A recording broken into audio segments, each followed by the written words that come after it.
آپ نے سنا ہوگا حضور نے سورہ رحمان کے بارے میں فرمایا ہے، سورۃ الرحمان عروس القرآن، یہ سورہ رحمان جو ہے یہ قرآن کی دلہن ہے۔ جیسے دلہن کو آپ خوشنما لباس پہناتے ہیں، آراستہ پیراستہ اس کو گہنے اور اس کو زیور پہناتے ہیں، تو جس طریقے سے سجاتے ہیں آپ دلہن کو، اللہ تعالیٰ نے ایک سورت قرآن مجید میں یہ ایسی رکھی ہے سورہ رحمان کہ اسے خوب سجایا ہے۔ اس میں الفاظ کا در و بست، اس کا اپنا ایک ڈیوائن میوزک ہے۔ وہ تو اللہ تعالیٰ قراء جو ہے خاص طور پر مصر کے قراء، اللہ تعالیٰ ان پر رحمت نازل فرمائے، ان کی خطاؤں سے درگزر کرے۔ جس طرح قرآن کے انٹرنسک میوزک کو انہوں نے واضح کیا ہے، واقعہ یہ ہے کہ اگر یہ لوگ نہ ہوتے، شیخ عبد الباسط محمد عبد الصمد، شیخ محمود خلیل الحصری، یہ لوگ کہ جنہوں نے قرآن کے اس غنا میوزک، یہ لفظ جو ہے آپ حیران نہ ہو کہ میں یہ کوئی شاید توہین کر رہا ہوں قرآن کی، حضور نے یہ لفظ استعمال کیا ہے، تغنو، اس قرآن کو اچھی سے اچھی خوشلہانی کے ساتھ پڑھو۔ من لم یتغن بالقرآن فلیس منا، جو قرآن کو بہتر سے بہتر انداز میں، اچھی سے اچھی آواز میں، خوشلہانی کے ساتھ پڑھنے کی کوشش نہیں کرتا، وہ ہم میں سے نہیں ہے۔ بلکہ ایک مرتبہ حضور رات کے وقت آپ گشت پر تھے اپنے ساتھیوں کے حالات معلوم کرنے کے لیے۔ حضرت ابو موسیٰ اشعری رضی اللہ تعالیٰ عنہ ایک صحابی ہیں، ان کے گھر کے پاس سے گزر ہوا، وہ رات کو تہجد پڑھ رہے تھے، کھڑے ہوئے کیف کے عالم میں قرآن تلاوت کر رہے ہیں۔ حضور کو بہت پسند آئی ان کی قرات، کافی دیر تک وہاں کھڑے سنتے رہے۔ اب انہیں کیا پتا کون سن رہا ہے، بالکل اسی طرح سمجھ لیجئے ایک بات یاد آئی ہے، حضور فرماتے ہیں کہ جس طرح کان لگا کر اللہ قرآن کو سنتا ہے، کسی چیز کو نہیں سنتا۔ ہمیں نظر نہیں آتا نا، ہمیں معلوم نہیں، ہم قرآن پڑھ رہے ہیں تو سننے والا کون ہے؟ سب سے زیادہ کان لگا کر خود اللہ۔ یہاں اس لیے مجھے یاد آیا کہ ابو موسیٰ اشعری کو کیا پتا تھا کہ کون سن رہا ہے؟ وہ اپنی کیفیت میں نماز میں تہجد میں قرآن کی تلاوت کر رہے تھے، اور ظاہر بات ہے ان کے گھر ایکڑوں میں بنے ہوئے نہیں تھے، ایک ایک کمرہ، ایک ایک کوئی حجرہ، ایسے ہی تو گھر تھے نا صحابہ کے، لہذا حضور پاس سے گزرے، آواز آئی، کافی دیر سنتے رہے۔ اس کے بعد آپ تشریف لے گئے، صبح فجر میں ملاقات ہوئی تو حضور نے تحسین کے انداز میں فرمایا، یا ابا موسیٰ انک قد اوتیت مزمارا من مزامیر آل داؤد، اے ابو موسیٰ تمہیں تو آل داؤد کے سازوں میں سے ایک ساز اللہ نے عطا فرما دیا ہے۔ جس طرح حضرت داؤد، لہن داؤدی مشہور ہے کہ جب وہ پچھلے پہر رات کو حمد کے ترانے الاپتے تھے، قرآن میں ہے کہ پرندے شامل ہو جاتے تھے ساتھ، اور پہاڑ وجد میں آتے تھے، پہاڑ بھی ان کے ساتھ شریک ہوتے تھے۔ تو جس طرح کا اللہ نے ان کو لہن عطا فرمایا تھا، حضور نے تحسین کے انداز میں فرمایا ہے ابو موسیٰ اشعری، اللہ نے تمہیں بھی آل داؤد کے سازوں میں سے ایک ساز عطا فرمایا۔ بہرحال قرآن مجید کا جو یہ میوزک ہے، قرآن کے الفاظ کا جو حسن ہے، جہاں تک حسن معنوی ہے وہ تو ہر لفظ میں ہے، لیکن یہ حسن ظاہری، حسن صوتی، حسن لفظی، یہ اپنے کلائمیکس پر آپ کو نظر آئے گا سورہ رحمان میں۔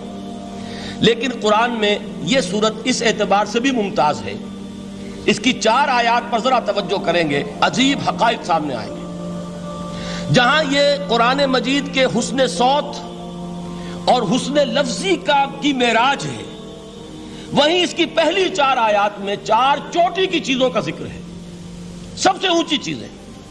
پہلی آیت کیا ہے؟ الرحمن، ایک آیت ہو گئی۔ رحمان کیا ہے؟ اللہ کا نام ہے۔ کبھی آپ نے غور کیا اللہ کے ناموں میں سب سے پیارا نام کون سا ہوگا؟ رحمان۔ کیوں؟ اس کا مادہ کیا ہے؟ رحمت۔ ہمیں سب سے بڑھ کر جس چیز کی ضرورت ہے وہ کیا ہے؟ رحمت خداوندی۔ نام اچھی طرح سن لیجئے اس حضور کے قول کو۔ حضور فرماتے کوئی شخص جنت میں مجرد اپنے عمل کی بنیاد پر داخل نہیں ہو سکے گا جب تک کہ رحمت خداوندی دستگیری نہ کرے۔ کسی صحابی نے بڑی ہمت اور جرأت کا ثبوت دیا کہ پوچھ لیا، کیا حضور آپ بھی؟ جب آپ نے فرمایا کوئی شخص داخل نہیں ہو سکتا جنت میں محض اپنے عمل کی بنیاد پر جب تک کہ رحمت خداوندی جو ہے وہ دستگیری نہ فرمائے۔ پوچھا گیا کیا آپ بھی؟ آپ نے فرمایا ہاں میں بھی۔ آپ انداز کیجئے کہ اگر محمد الرسول اللہ بھی رحمت خداوندی کے ضرورت مند ہوں تو تاب دیگراں چے رسد، ہماری تو سب سے بڑی ضرورت رحمت خداوندی ہے۔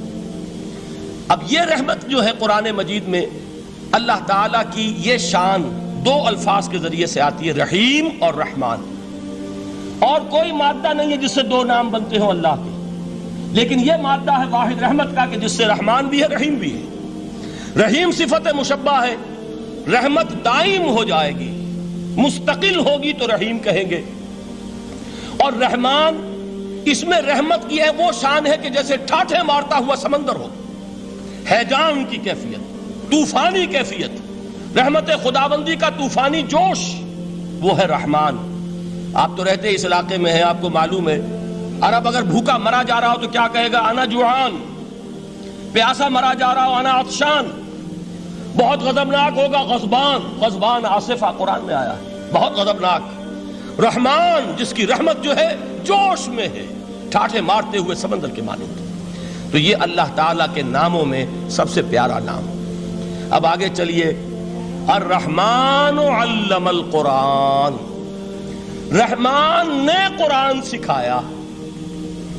رحمت خداوندی کا سب سے بڑا مظہر، رحمان کی رحمانیت کا سب سے بڑا مظہر قرآن ہے۔ ان میں جو منطقی ربط ہے اس کو سمجھتے جائیے۔ اچھا آپ یہ سوچئے، جو علم بھی انسان کو حاصل ہوا وہ کس نے دیا؟ اللہ نے۔ سائنس کا علم کس نے دیا؟ اللہ نے۔ علم آدم الاسماء کلہا، وہ علم الاسماء جو حضرت آدم کو دے دیا گیا تھا ازل میں، یہ اسی کا ظہور ہے، یہ اسی کی ایکسفولیشن ہے جو ہو رہی ہے اور ہوتی رہے گی ابھی۔ اور دوسرے علم ہے وہ کس نے دیے؟ اللہ نے دیے۔ لا یحیطون بشیء من علمہ الا بما شاء، مخلوق میں سے کوئی اللہ کے علم میں سے کسی شے کا احاطہ نہیں کر سکتا مگر وہ جتنا اللہ دینا چاہے۔ لیکن یہ کہ تمام علوم میں چوٹی کا علم قرآن، نوٹ کرتے جائیے، اب چوٹی کی چیزیں جمع کیجئے۔ اللہ کے ناموں میں چوٹی کا نام رحمان، اللہ نے جو کچھ انسان کو سکھایا اس میں چوٹی کا علم قرآن۔ خلق الانسان، انسان کو پیدا فرمایا۔ سوال یہ کہ حیوانات کو کس نے پیدا فرمایا؟ آسمان کس نے پیدا کیے؟ زمین کس نے پیدا کی؟ فرشتے کس نے پیدا کیے؟ کیا مطلب خلق الانسان؟ اس کی تمام مخلوقات میں اس کا کلائمیکس، اس کی تخلیق کی معراج، اس کے تخلیق کا نقطہ عروج انسان ہے۔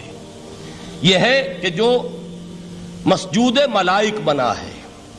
وَلَقَدْ كَرَّمْنَا بَنِي آدَمَ وَحَمَلْنَاهُمْ فِي الْبَرِّ وَالْبَحْرِ وَرَزَقْنَاهُمْ مِنَ الطَّيِّبَاتِ وَفَضَّلْنَاهُمْ عَلَى كَثِيرٍ مِّمَّنْ خَلَقْنَا تَفْضِيلًا۔ تو تخلیق میں سب سے اونچی تخلیق انسان کی، علموں میں سب سے اونچا علم قرآن کا، اللہ کے ناموں میں سب سے اونچا نام رحمان۔